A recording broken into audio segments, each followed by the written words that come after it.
सीताराम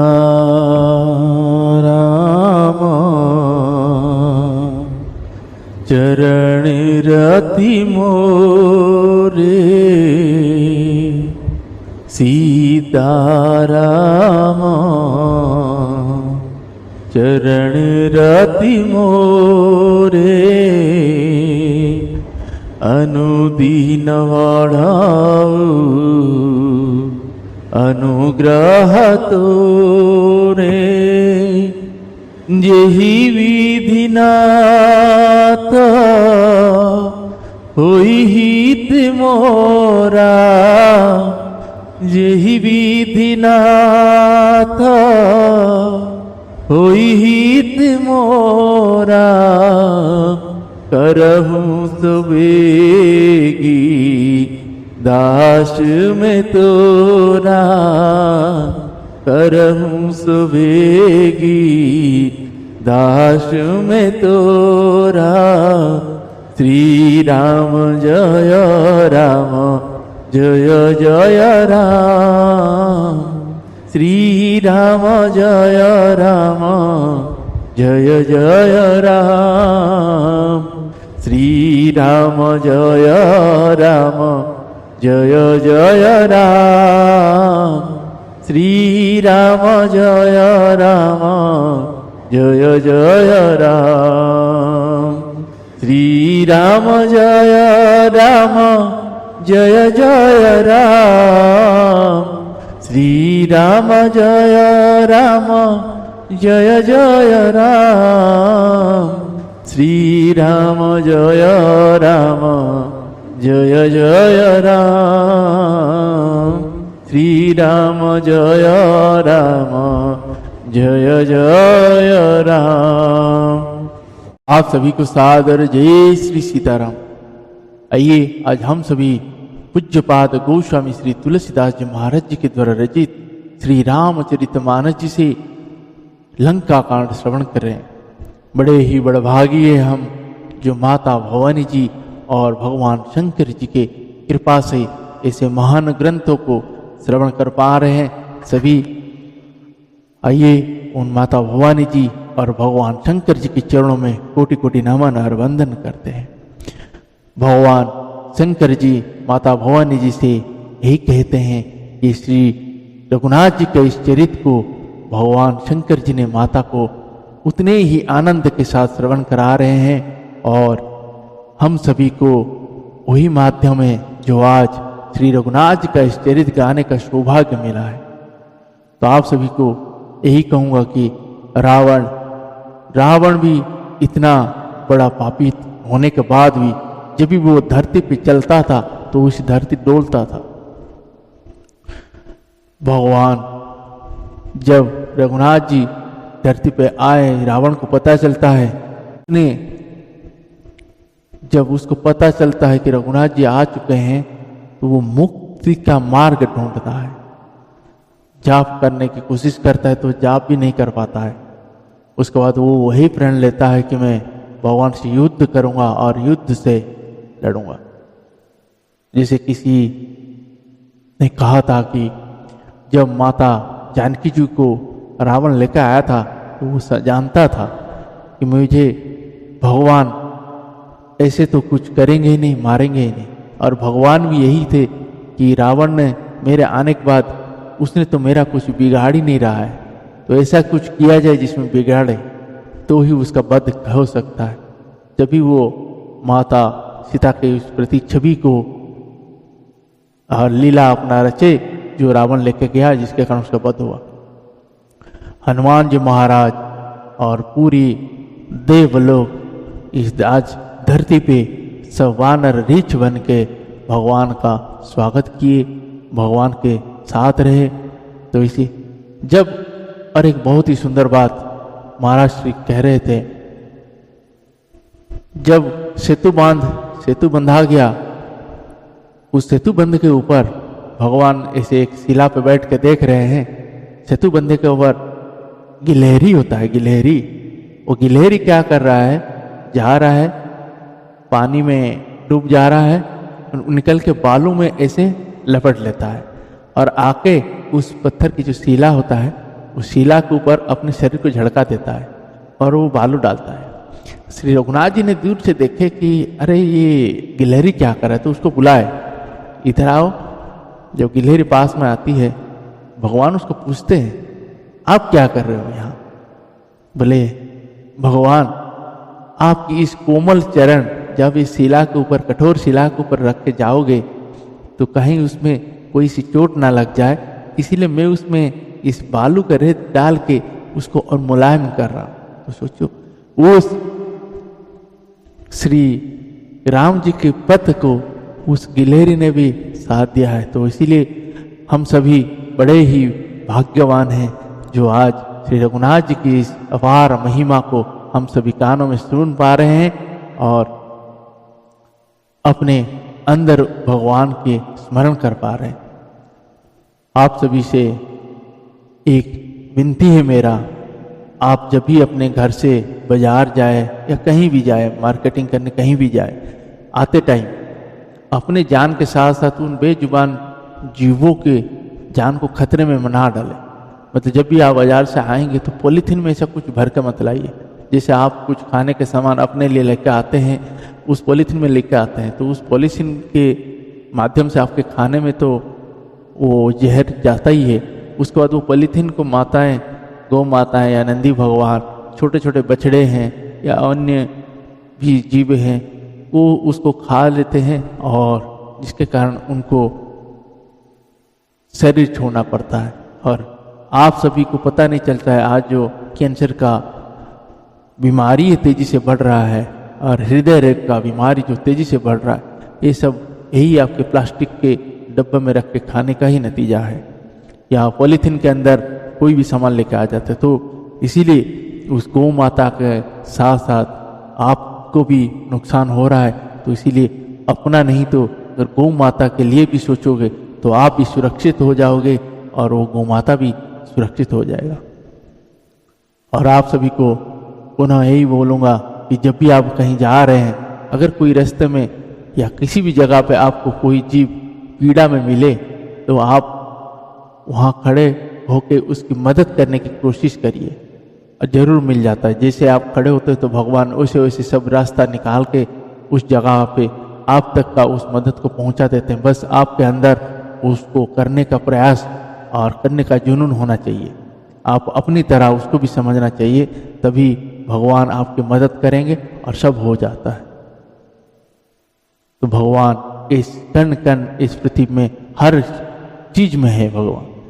और हो सकता है आपकी पूर्व जन्म का पुण्य इतना है कि भगवान ने आपको साथ परीक्षा ले रहे हैं आपकी, और भगवान ने ही आपके सामने इस गौ माता का रूप धारण करके पड़े हुए हैं, बीमार से ग्रसित होकर पड़े हुए हैं और आप देख के चले जा रहे हैं। अगर आप देखे और उनकी सेवा किए, हो सकता है वही भगवान आपको प्रकट होकर दर्शन दे दे और आपको इस जन्म मरण के जो बंधन है वहां से आपको मुक्त कर दे। सबरी जी, माता सबरी जी को भी गति मिली थी। कैसे? जब माता सबरी जी का विवाह होने वाला था और रात को वो खिड़की से देखे पीछे तो बहुत सारे पशु जीव बंधे हुए थे, तो वो आके अपनी सखियों से पूछती है ये इतने सारे पशु क्यों बंधे हुए हैं? तब वो सखियां कहती है कल तुम्हारी ब्याह है तो उसमें ये भोजन बनेगा सभी का। माता ने जाके जब उन जीवों को देखे तो बहुत रोए। उन्होंने सोचे ऐसी क्या ब्याह करूंगा, क्या खुश रह पाऊंगा अगर इन निर्दोष जीवों की हत्या करूंगा तो, और मैं खुश रह सकता हूं? तो उन्होंने क्या कि उन जीवों को खोल दिया। जब वो जीवों को खोल रहे थे, जीवों ने माता को रोते हुए वचन बोले कि हे सबरी, जैसे तुमने आज हमें इस बंधन से मुक्त किए हो, आपको भी आपकी बंधन से मुक्त करने के लिए भगवान स्वयं एक दिन आपके पास आएंगे। तो भगवान ने आए और सबरी माता की बंधन से मुक्त किए। इसीलिए भगवान की शरण में रहने का आदत डालिए, उनके नाम को अपने मन में, हृदय में, चित्त में बसा के रखिए, नित्य उनको स्मरण करते रहिए। जय श्री सीताराम। आइए आज का प्रसंग को हम सभी बड़े ही भाव चित्त और हृदय लगा के, बड़े ही अच्छे भावनाओं के साथ उस भगवान को स्मरण करते हुए हम सभी आज श्रवण करेंगे। जय सीताराम। श्री सियावर रामचंद्र भगवान की जय। श्री बालकृष्ण भगवान की जय। श्री उमापति महादेव की जय। श्री पवन सुत हनुमान की जय। पूज्यपाद गोस्वामी श्री तुलसीदास जी महाराज की जय। श्री रामचरितमानस भगवान की जय। आज की आनंद की जय। गुरुदेव भगवान की जय। ओम नमः पार्वती पतये। हर हर महादेव।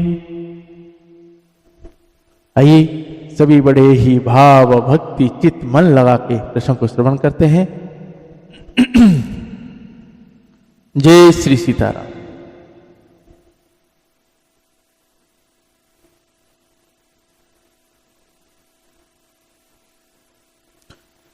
दोहा। नारी पाई फिर जाहि जो तो बढ़ाई, रारी नाहित सन्मुख समर मही, तात करिय हटिम। यदि वे स्त्री पाकर लौट जाएं तब तो व्यर्थ झगड़ा ना बढ़ाइए, नहीं तो यदि ना फेरे तो हे तात सन्मुख युद्ध भूमि में उनसे हठपूर्वक डट कर मार काट कीजिए। यह मत जो मानहु प्रभु मोरा, उभय प्रकार सुजसु जग तोरा। सुतसन कह दस कंठ रिसाई, असीमति सटके ही तो ही सिखाई। अबहि तेउरा संशय होई, बेनु मूल सुत भयहु घमोई। सुनि पितु गीरा परुसाति घोरा, चला भवन कही बचन कठोरा। हित मत तुही न लागत कैसे, काल विवश कहूँ भेषज जैसे। संध्या समय जानी दस सीसा, भवन चले निरखत भुजवीसा। लंका शिखरऊ परगरा, अति विचित्र तहाँ होई अखारा। बैठ जाइते ही मंदिर रावण, लागी किनर गुना गन गावन। भाजहि ताल बखाऊ जवीना, नृत्य करही अपचरा प्रवीणा।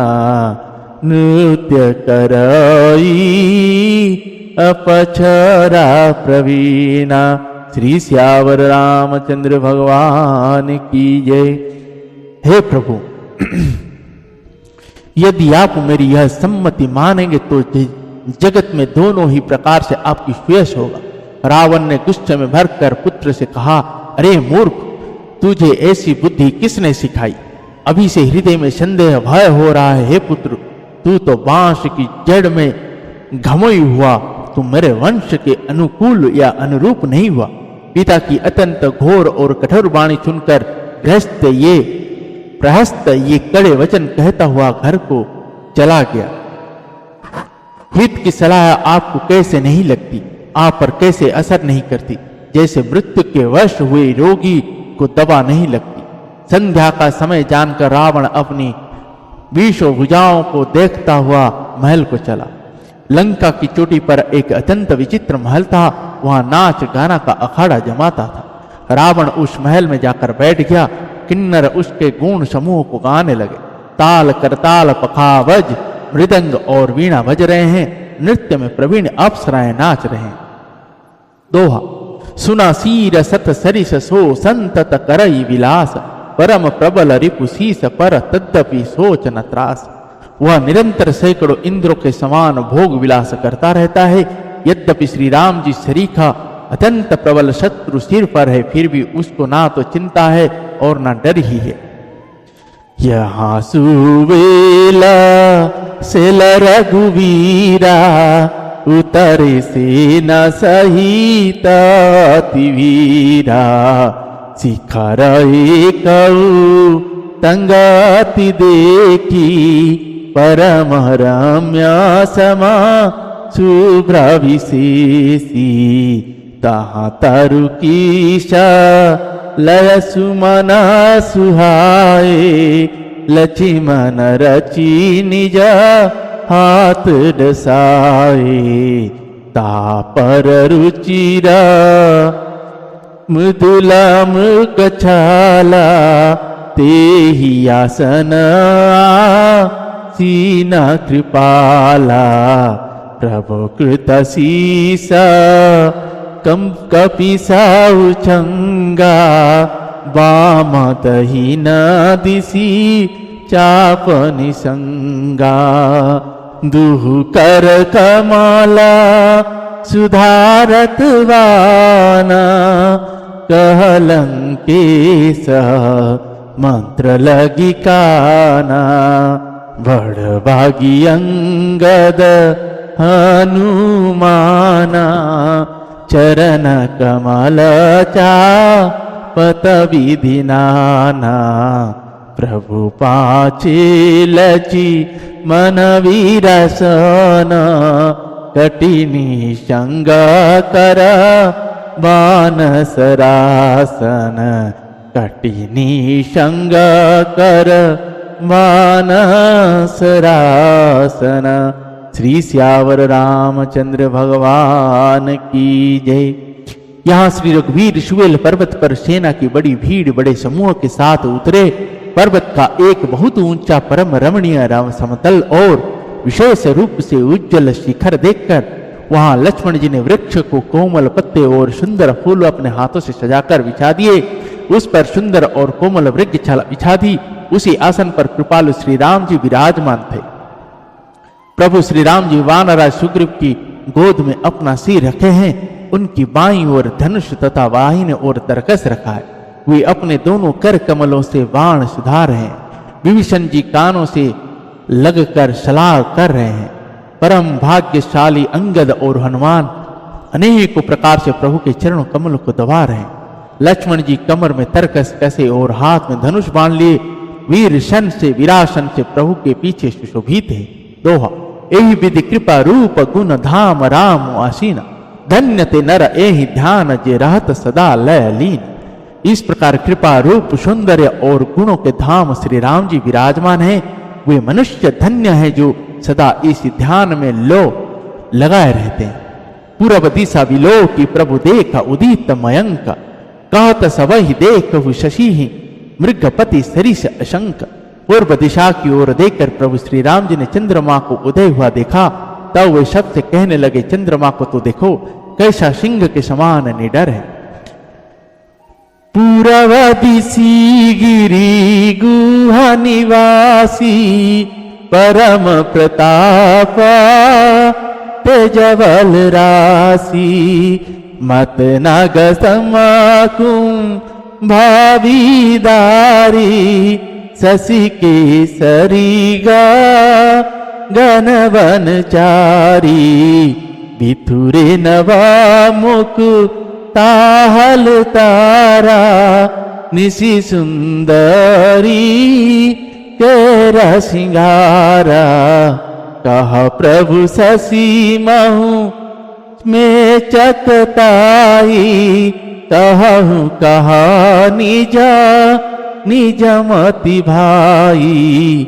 कहा सुग्रीवा सुनहु रघुराई शशि महु प्रगता भूमि के झाई। मारे उराहु शशि कहा कोई उरवह परिशा माता सोई। कौ कह जब विधि रति मुख कीना, सार भाग सस शशि कर हरिलीना, छिद्र सुप्रगट इंदूर माही, तेहि मग देखी पानव परिचाई, प्रभु कह गरला बंधु सासिकेरा, अति प्रिय निजाउरा दीन वसेरा, विषा संजुता कर निकर पसारी, जारत विरहवंता नर नारी, भीषा संजुता कर निकर पसारी, जारत विरहवंता नर नारी। श्री सियावर रामचंद्र भगवान की जय। पूर्व दिशा रूपी पर्वत की गुफा में रहने वाला अत्यंत प्रताप तेज और बल की राशि है चंद्रमा रूपी सिंह अंधकार रूपी मतवाले हाथी के मस्तक को विदीर्ण करके आकाश रूपी वन में निर्भय विचर रही है। आकाशों में बिखरे हुए तारे मोतियों के समान है, जो रात्रि रूपी सुंदर स्त्री की श्रृंगार है। प्रभु ने कहा, भाइयों, चंद्रमा में जो कालापन है वह क्या है? अपनी अपनी बुद्धि के अनुसार कहो। सुग्रीव ने कहा, हे रघुनाथ जी सुनिए, चंद्रमा में पृथ्वी की छाया दिखाई दे रही है। किसी ने कहा, चंद्रमा को राहु ने मारा था, वही चोट का काला दाग हृदय पर पड़ा हुआ है। कोई कहता है, जब ब्रह्मा ने कामदेव की स्त्री रति का मुख बनाया तब उन्होंने चंद्रमा का सारा भाग निकाल लिया, जिससे रति का मुख तो परम सुंदर बन गया, परंतु चंद्रमा के हृदय में छेद हो गया। वही छेद चंद्रमा के हृदय में वर्तमान में है, जिसके राह से आकाश की काली छाया उसमें दिखाई पड़ती है। प्रभु श्री राम जी ने कहा, विष चंद्रमा का बहुत प्यारा भाई है, इसी से उसने विष को अपने हृदय में स्थान दे रखा है। विष युक्त अपने किरण समूहों को फैलाकर वह वियोगी नर नारियों को जलाता रहता है। जय जय श्री सीताराम। दोहा। कह हनुमंत सुनहु प्रभु शशि तुम्हारा प्रिय दास, तब मूरति विधु उर वसति सोई श्यामता भास। हनुमान जी ने कहा, हे प्रभु सुनिए, चंद्रमा आपका प्रिय दास है, आपकी सुंदर श्याम मूर्ति चंद्रमा के हृदय में बसती है। वही श्यामता की झलक चंद्रमा में है। नवमा परायण सातवाह विश्राम, पवन तनय के वचन सुनि विहसे राम सुजान, दक्षिण दिशि अवलोकि प्रभु बोले कृपा निधान। पवन पुत्र हनुमान जी ने पवन वचन सुनकर सुजान श्री राम जी हंसे, फिर दक्षिण की ओर देखकर कृपा निधान प्रभु बोले, जय जय श्री सीताराम। आज के प्रसंग में भगवान यहीं पे विश्राम लेते हैं। हम आज प्रसंग को यहीं पे विश्राम देते हैं। आगे का प्रसंग हम कल सभी बड़े ही भाव विदुर चित्त लगा के श्रवण करेंगे। अब भगवान ने यहीं से बैठे बैठे आगे जब देखेंगे कि वहाँ महल में इतने सारे चमक क्या हो रहा है, तब विभीषण जी कहेंगे कि रावण ने अपना जो भोग विलास में लगा हुआ है बताएंगे। तब भगवान ने यहाँ से माया रचे वो तीर गया और रावण के मुकुट गिर गया और उनका कर्ण फूल जो है वो कट के गिर गए। अपशकुन हुआ। तो सब आगे का प्रसंग हम श्रवण करेंगे। तो आज का प्रसंग को हम यहीं पे विश्राम देते हैं और आप सभी से यही कहेंगे कि वीडियो को ज़्यादा से ज़्यादा देखें और ज़्यादा से ज़्यादा लोगों तक पहुंचाने की कृपा करें, ताकि सभी के पास भगवान की इस अमृतमयी वार्ता सभी के कानों तक पहुंच पाए। आप सभी का उतना ही हाथ रहे जितना भगवान भोलेनाथ जी हम सभी के पास ऐसे ग्रंथों के जरिए पहुंचाते हैं। जय श्री सीताराम। हरे राम राम राम सीताराम राम राम, हरे राम राम राम सीताराम राम राम। श्री सियावर रामचंद्र भगवान की जय।